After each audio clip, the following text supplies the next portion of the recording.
Good morning, everyone, and welcome to another Unscripted and Unchained RPG review, special edition of the OSR tabletop with myself, DM Bluddworth. And I know I'm about 3 days late on this, so I did want to get around to actually celebrating the 50th anniversary of Dungeons and Dragons. So that was on the 26th of January, 1974. And as you're all aware, its 50th anniversary was just 3 days ago. Unfortunately, I had some real life events that take place really on Friday and through the weekend that I really could not get around to doing this. So those of you that are watching, welcome. Your comments. I will take your comments in there, especially if you want to share some of your experiences with Dungeons and Dragons, and talk about when you first came into contact with Dungeons and Dragons. Myself personally, I started around 1977 or 78. All of these many decades later, I'm not quite sure if I was in sixth or seventh grade, probably sixth grade. So I was about, I was either 11 or probably about 10 or 11 years old when I first came into contact with Dungeons and Dragons. It was not the white box that I came into contact. So it was not this here, which I am going to read out to you during this event. And I was first introduced. A friend of mine, Shayana, who was our first dungeon master. It was myself, Shayana, Adam, and Stephen. So it was a fairly small group of friends. Later on, we added David, who was Kamfei, actually, a Chinese David Kamfei Chan, and and some others here and there had popped in for a couple of one shots or for a short period of time. But our introduction, I believe, was either the Holmes edition or perhaps the Moldvay, but I'm fairly certain it was probably Holmes edition. And the reason why I say that was because my dungeon master allowed me for my maybe second character was to play a lizard man fighter based on a 1979 picture of a lizard man in the Monster Manual, which came out for Advanced Dungeons and Dragons. That was the first release of the Monster Manual. So I was playing for some time when that first came out, and we quickly made our shift over to AD&D First Edition. I would say by 79 or certainly 80, we were completely shifted from D&D to Advanced Dungeons and Dragons, and then we played that. We played that for about 8 or 9 years from that point. And when I say we played for about 8 or 9 years, that's inclusive of the fact that we were playing between 5 and 6 days a week. So this was our role-playing games was our activity, our group of 4 or 5 friends at its maximum size. This was our activity every day after school for about 3 to 4 hours after school, right up until it was time to go home for dinner. And we literally played Monday through Saturday. And Sunday was always chores day. So it was very rare that we actually got to play on Sundays. So I wanted to spend this time, and I welcome everybody that's watching. I wanted to spend a little bit of this time now to actually read from Dungeons and Dragons Men in Magic Volume 1. So this is the first booklet of the set of 3. So I have them here, and I'm just going to read the first the first couple sections, because I really do want you to get a sense of how this game really started and what it was, what it was truly meant to be at that time. So they weren't, they weren't.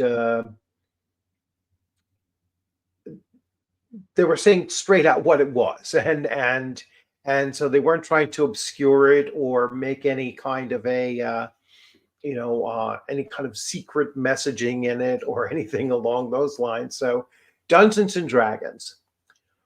Rules for fantastic medieval war games, campaigns playable with paper and pencil and miniature figures. Gary Gygax and Dave Arneson, right there on the front cover. Published by Tactical Studies Rules. So just based on that right there, you're clearly seeing that it has a true connection to miniature play and wargaming and such. So I'm going to read here the dedication. So dedicated to all the fantasy wargamers who have enthusiastically played and expanded upon the chainmail fantasy rules, with thanks and gratitude. Here is something better. Special thanks to the Midwest Military Simulation Association, the Lake Geneva Tactical Studies Association, Rob Kuntz, and Tom Keogh, in memoriam. And this, of course, was written by either Gary Gygax and Dave Arneson, this forward, or both. The forward, and this is written by Gary Gygax on November 1st, 1973. So before it was actually printed and released. Once upon a time, long, long ago, there was a little group known as the Castle and Crusade Society, which Castles and Crusades adopts its name from Troll Lord Games. But I digress. Let me get back. Their fantasy rules were published to this writer's knowledge, brought about much of the current interest in fantasy wargaming. For a time, the group grew and prospered, and Dave Arneson decided to begin a medieval fantasy campaign game for his active Twin Cities club. From the map of the land of the Great Kingdom and environs, the territory of the C&C Society, Dave located a nice bog wherein to nest the weird enclave of Blackmoor, a spot between the Great Kingdoms and the fearsome Egg of Coot. From chainmail, fantasy rules, he drew ideas for a far more complex and exciting game, and thus began a campaign which still thrives as of this writing.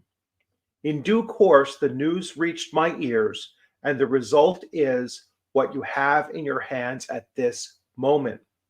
While the C&C Society is no longer, its spirit lives on, and we believe that all wargamers who are interested in medieval period, not just fantasy buffs, will enjoy playing Dungeons and Dragons. Its possibilities go far beyond any previous offerings anywhere. So clearly, based on what Gary Gygax is writing, that its roots, its foundation was in fantasy role-playing, fantasy wargaming, and the role-playing came afterwards. And you're going to start to see some of the elements of that in here, but to its roots, still a war game. Let me get to some of the comments here, and let's see. So what? It was a cleverly disguised human improvement engine. I can't believe. Mind blown, lol. Yes. And morning Facebook user. Yeah. So as we can see here, Ducato, there are certain things that are going to be debunked. And one of them is that Gary Gygax created the whole idea of individualized role playing of a character piece on the table, and that is pure Dave Arneson. Dave Arneson's was the first campaign. Dave Arneson's was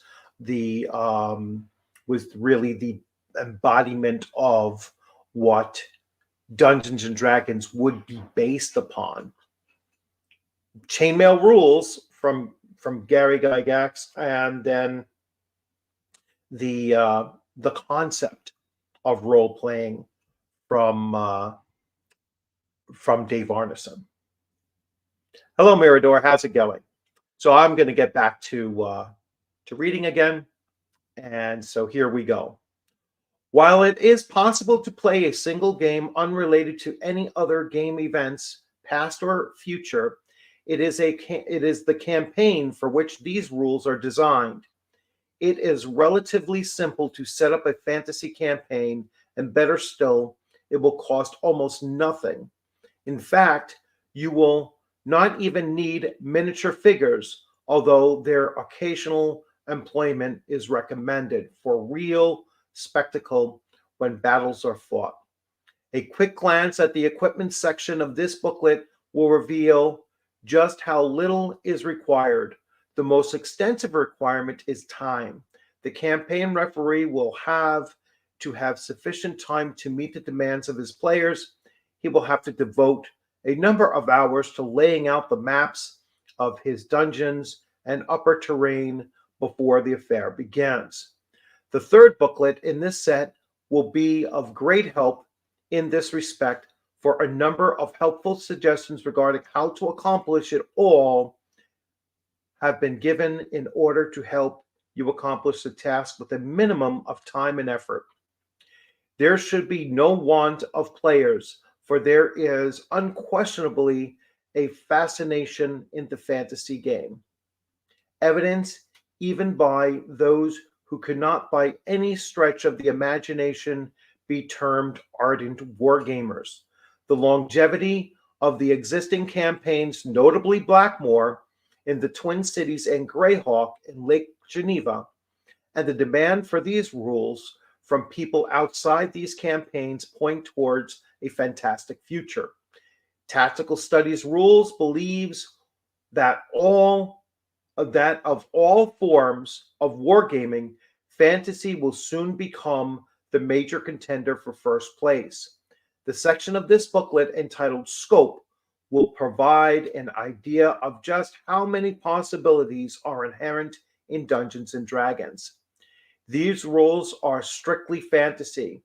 Those wargamers who lack imagination, those who don't care for Burroughs Martian's adventurers, where John Carter is groping through black pits, who feel no thrill upon reading Howard's Conan saga, who do not enjoy the DeCamp and Pratt fantasies or Fritz Lieber's Fafhrd and the Grey Mouser, pitting their swords against evil sorcerers, will not be likely to find Dungeons and Dragons to their taste. But those whose imaginations know no bounds will find that these rules are the answer to their prayers.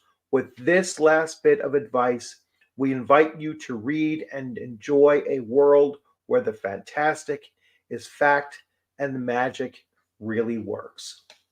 E. Gary Gygax, Tactical Studies Rules Editor, the 1st of November, 1973, Lake Geneva, Wisconsin.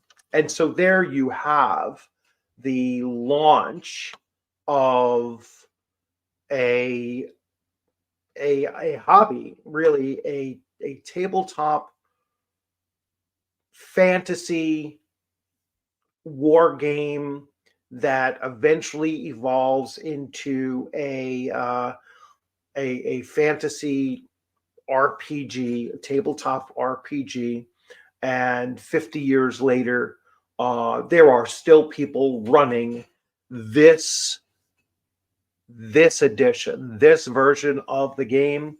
This has been has been repackaged through through the OSR, and so you can get updated versions of this, repackaged versions of this, reprinted versions of this, or you can actually play it right from your original booklets as well, which I wouldn't recommend because they are quite quite costly. And and to get the originals will usually run you several $100s, if not very, very close to the $800 to $1,000 range. So I think that the best way to really celebrate this 50th anniversary is by whatever means you can, um, either play in or run a session or a few of the original Dungeons and Dragons. All right, using these three booklets, or at the very least, running something that is Dungeons and Dragons BX, which it's often called, whether it be the Holmes edition or the Moldvay or D&D Beckme or a D&D first edition.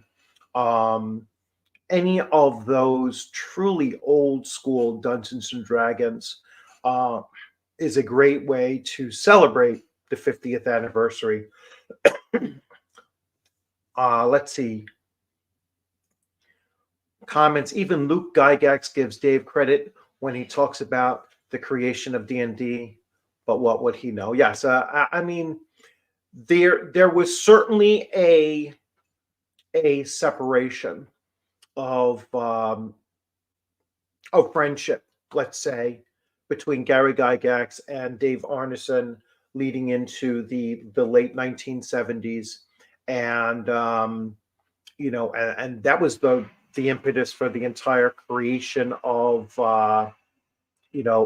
AD&D First Edition, really, and but later on, much later in life, probably in the sometime in the 90s, prior to Dave Arneson's passing, Gary and Dave Arneson had made amends and basically buried the hatchet, and so we at least have that acknowledgement that um, they did at least have some mutual enough respect for one another and what they had done in the hobby to come back together again, and at least mend that bridge. So that's always good to hear.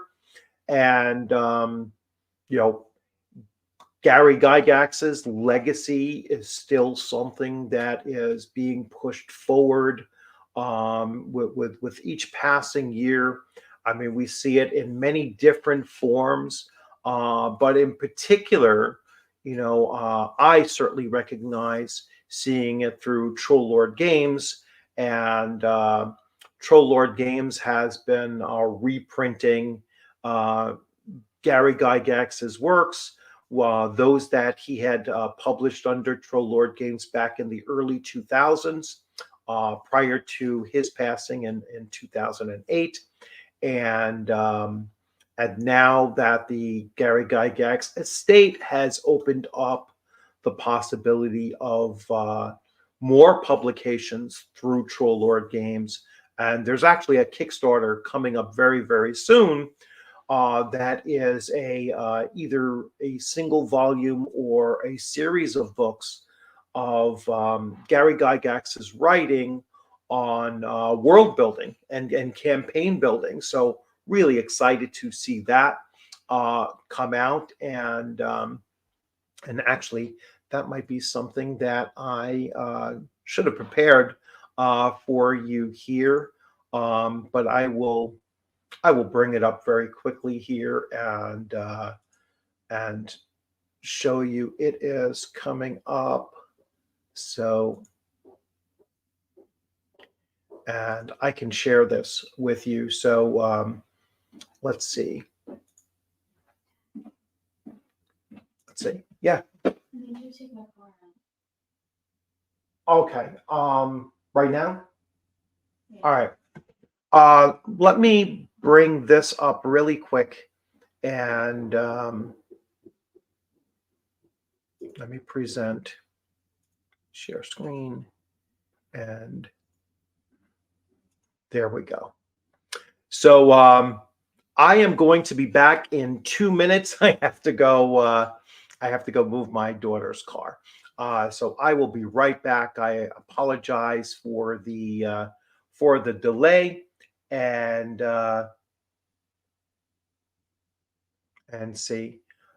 So we have so Cal, I got the email from Troll Lord Games just earlier today. Has it gone live?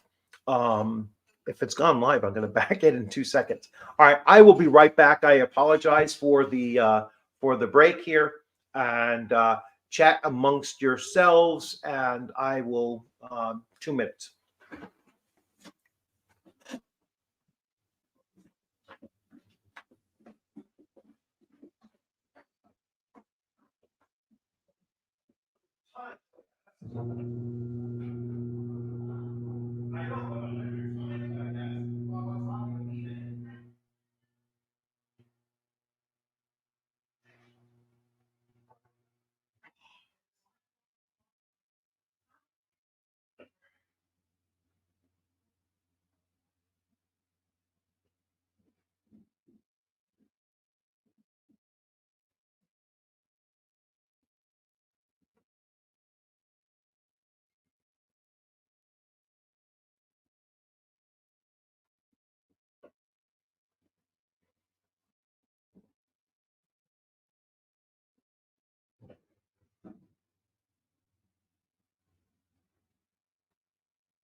Okay, sorry about that.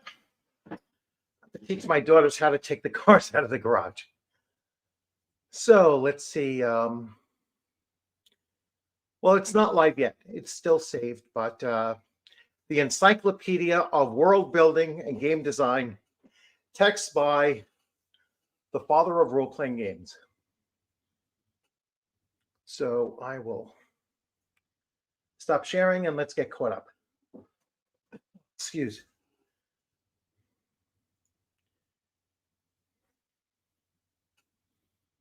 Yes, yes. Including one of his daughters, I believe.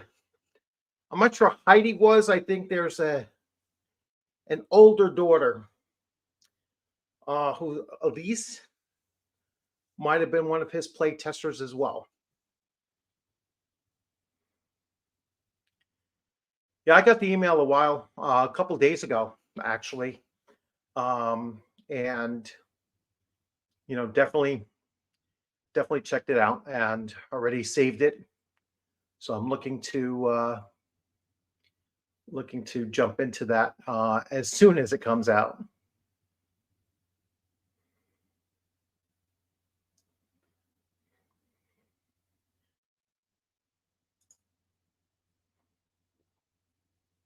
Yeah.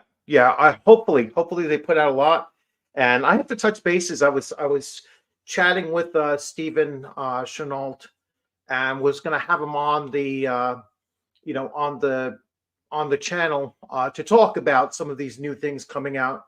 So certainly looking for looking for us to put that together so he can come in and kind of, maybe give us some hints on things that were never in print prior to this wave as well. So really looking forward to that. Hello from Taiwan. Well, welcome. Good to have you here. I will not try to. I'm sorry. I guess it's Shen Hisun. Shen Sun. Apologize for that, but welcome. And let's see. So looking over, our 50th anniversary here of Dungeons and Dragons. Again, I strongly encourage you to give this a try if you can get one of the reprints. I know I normally do not tell anyone to go to drive-through and to give Wizards of the Coast any money for a product that they really don't respect. But if there's any possible way of you playing this or running this, then I strongly encourage you to do so, especially during this year as we are celebrating. Hopefully it is a year-long celebration of Dungeons and Dragons 50th anniversary. Unfortunately, we haven't seen too much coming from Wizards of the Coast as far as that celebration is. But it would be nice for them to show some goodwill towards Dungeons and Dragons by removing that disclaimer that is on drive-through. That would really be a nice thing for them to do. It should have never been on there to begin with, but it would be really nice for them to say, hey, you know what? We're going to remove this disclaimer. It was not well thought out, and it was certainly ill received at the time, and and go forward from there. Stop apologizing for your own legacy. There was nothing to apologize to begin with anyway. So I would much rather people celebrate the 50th anniversary of Dungeons and Dragons by just running games and playing those old school editions of the games, and or jumping to other systems that are still strongly influenced by either Gary Gygax directly or just Dungeons and Dragons in general, and and playing and running those as well. So we will get to any other comments that I might have missed. Again, I apologize for having to run away real quick. So that's primarily what I was looking to do with this stream, was just to do a quick celebration of the 50th anniversary of Dungeons and Dragons. I know there's a lot of other things that are going on in the sphere, mostly amongst us YouTubers and such. There's a lot of talk about some article that was put out, which basically was a slam on the portion of the hobby that, many of us in the old school, we were kind of aware of the toxicity of that segment of the hobby that kind of came in the latter portions of the 2010s, basically, in the 2010s, and brought in with it this this kind of toxic attitude of this is our place now, and trying to push the OSR to align with their interpretations of things and their style of play, or their agendas and such. And so now we had this article where, this woman, and I can't bring up the article itself, even though it can still be found archived, there's just so many video ads attached to the thing that it becomes even unreadable, let alone viewable on the display here. So I'm not even going to bother.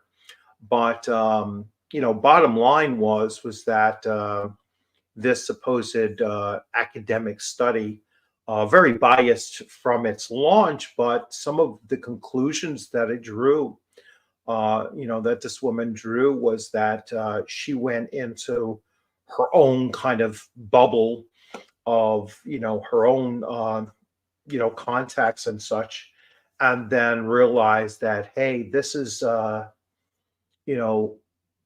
coming from my side as well. And basically, I thought of, this little banner here.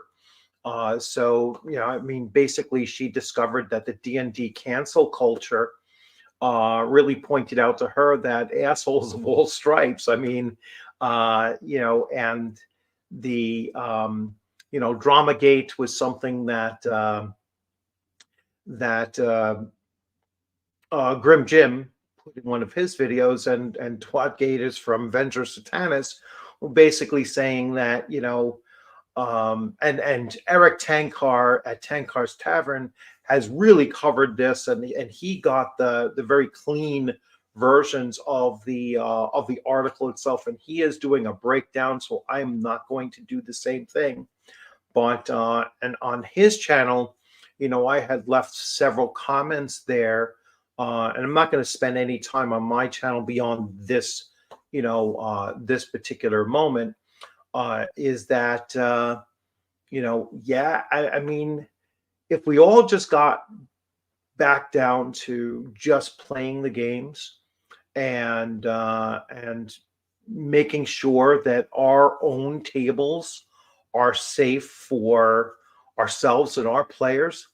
And as long as you have, and I've said this, quite often now, certainly recently, as long as I have 5 players at my table, and I have the games that I have that, that you see sitting behind me, I can go for another 20 years.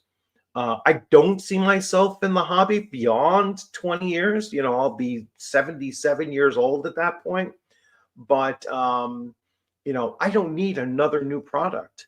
And I don't need a group larger than 3 to 5 individuals. And I don't need any of the peripheral stuff. I don't need Twitter or Facebook groups or any of those other things. If I just boil it down to myself as a gamer, all I need is that all I need is just a handful of individuals to sit at my table, whether it's virtual or live, and to just roll dice and play and have a good time with one another.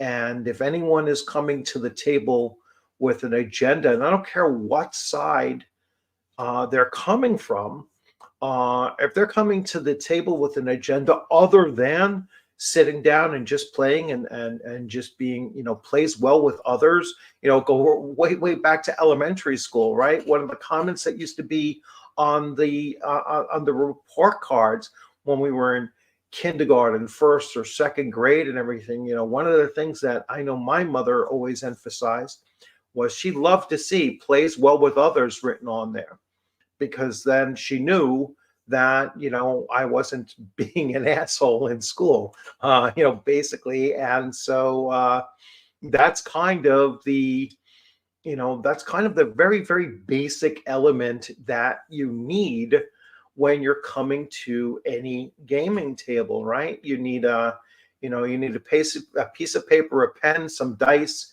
and you play well with others. That's all that's required, when you're coming to the table.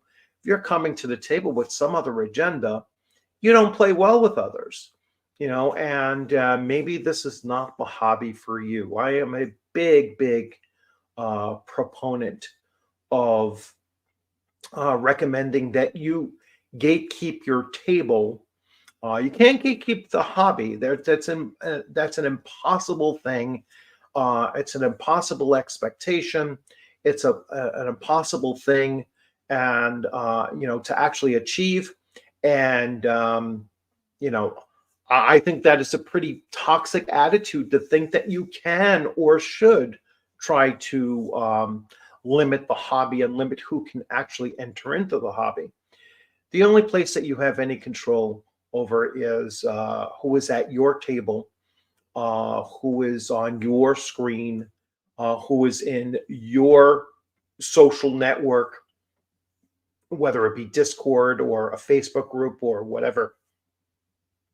And as long as you have a handful of people in there, you can continue playing in this hobby and running games in this hobby and just participating in this hobby for decades and decades to come.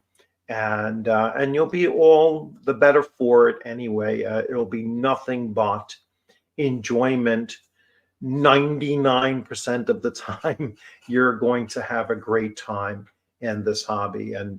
But if you open the door and let those toxic individuals at your table, you're going to find out really, really fast how they can turn things and and really disrupt your table. And you're going to end up kicking them off your table anyway.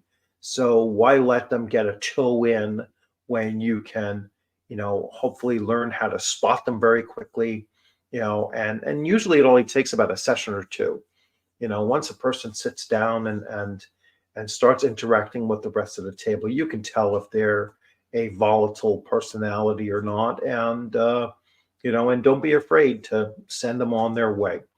So that's something that unfortunately was not written in the in the earliest editions of Dungeons and Dragons or any other tabletop role-playing game, is to always look for players who are there to play and and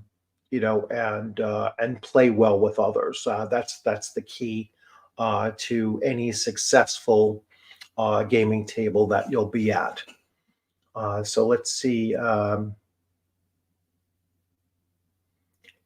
Yeah, so that whole article, it was sad because it was like it was coming out and it was saying, well, in one sense it was saying, well, the group that I kind of considered myself in was just as bad as the other group, but it was also pointing out the unnecessary parts of it was that that other group really did nothing wrong, or very rarely did anything wrong that it was deserving of that kind of a connotation, that she came in with that very biased view.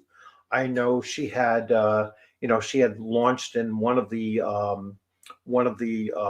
paragraphs. It was like, well, I just escaped the incel culture, of it. And I'm sitting there, I'm like, listen, I'm a married father of two. There was nothing incel about my upbringing. And through high school I had girlfriends, and had girlfriends through the military, got married right after military service, had children shortly thereafter that. I know in my teenage player group, 3 out of the 5 of us ended up getting married and having children and such. And one unfortunately was not able to function normally beyond medical care.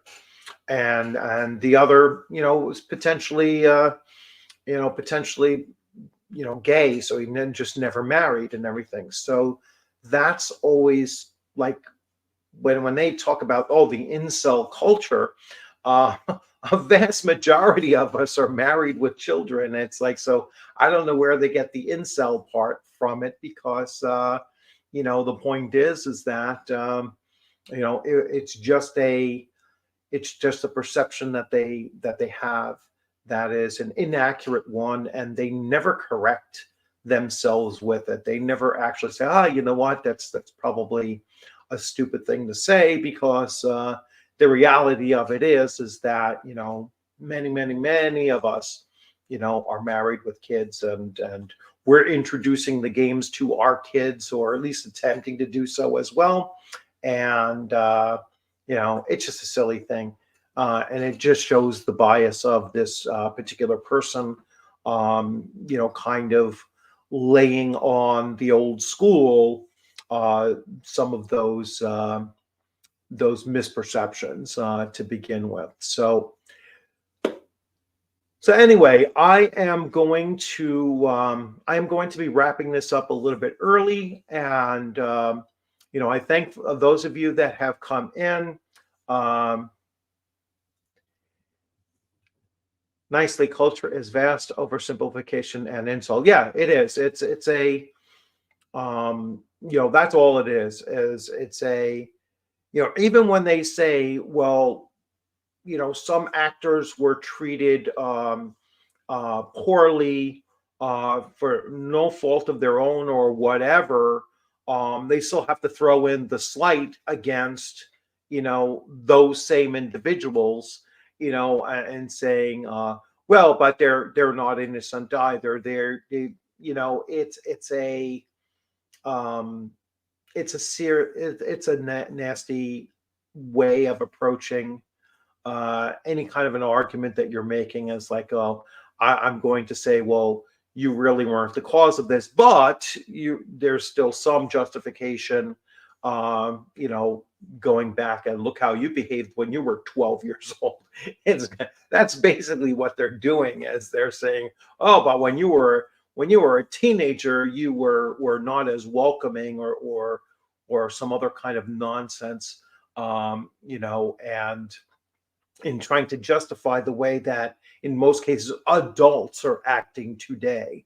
So, and that's the other comparison that I don't think that they necessarily delve into, is they'll say it's an equivalency. They're talking about us when we were teenagers compared to themselves where they're in their early 20s or 30s or what have you, and it's no true comparison.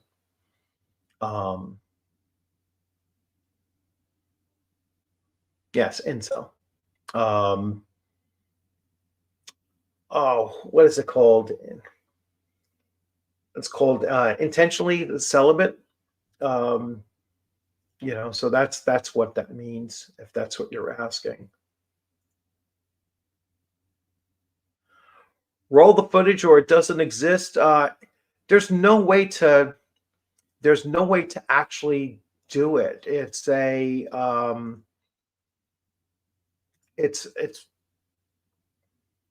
when I try to bring it up, it's very, very hard to even get through the thing. Let me see what I can do for you.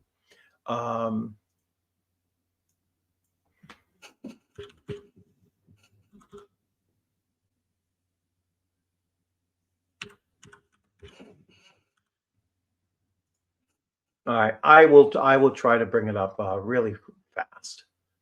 And you're going to see it. Let's see.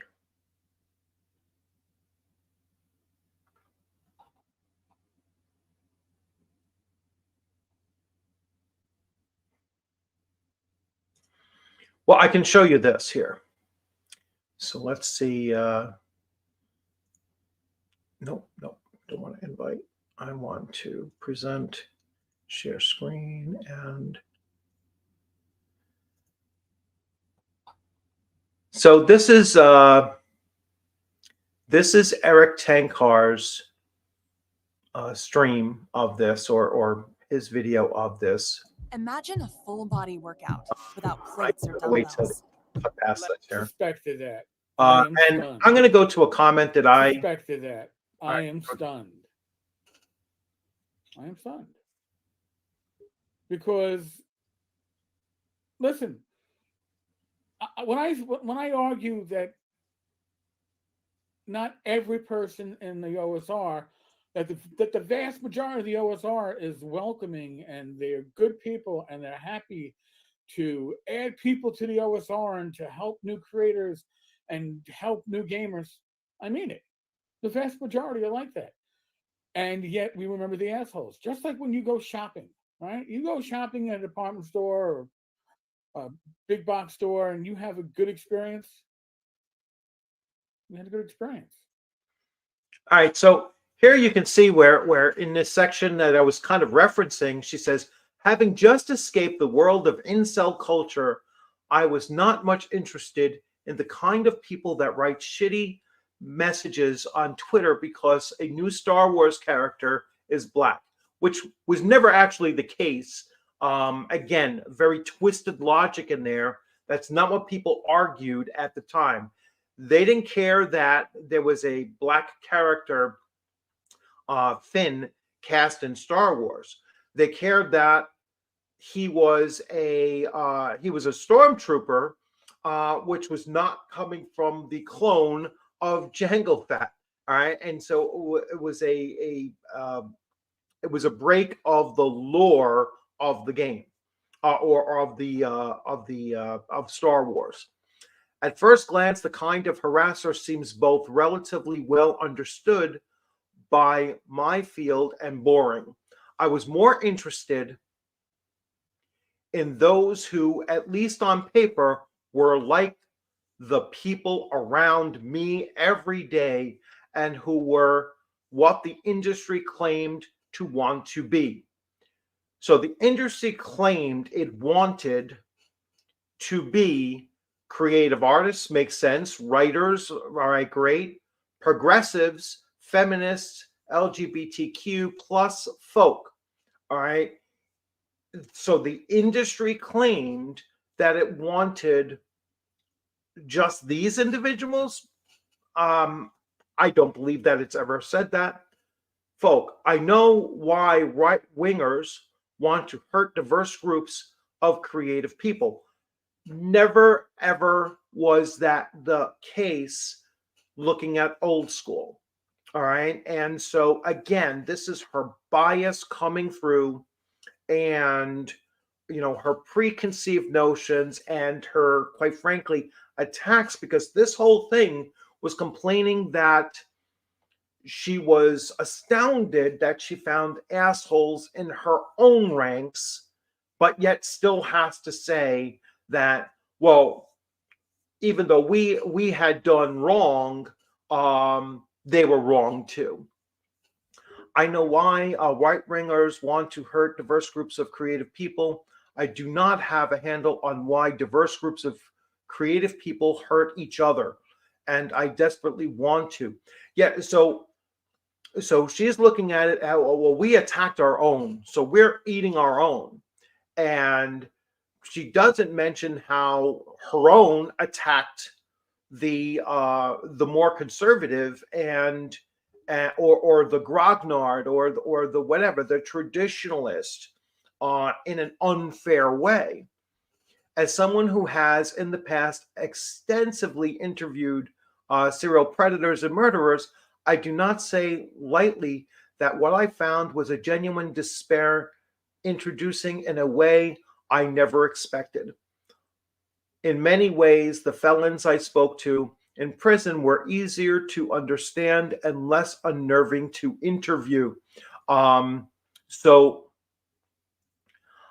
I mean, bottom line, she says it herself that the leftist lunatics on that side were more disturbing to her than convicted felons and murderers that she was interviewing as a sociologist. So So yeah, it really does kind of paint a terrible picture for the social Marxists that had pushed into the hobby, and at the same time, she wouldn't recognize that their attacks on the traditional grognard player were unfair on their face. It was again, it was just a very one-sided and at the same time backhanded assault on those that did nothing to deserve that kind of thing. Because as Eric Tenkar mentioned in there, the vast majority of the old school are welcoming, and all we ask is that you sit down and you play the game.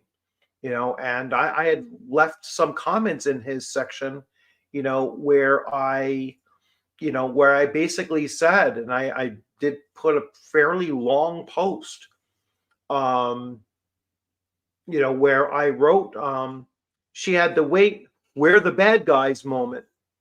The modern leftist tourist infiltration of the hobby has always been far less inclusive than any of us grognards.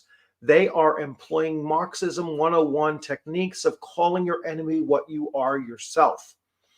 I'm also choosing my words carefully when I say enemy, because this is how they viewed the traditional gamer when they first arrived on the scene. They immediately saw that our space had to be purged of old gamers and gaming culture that we maintained for decades.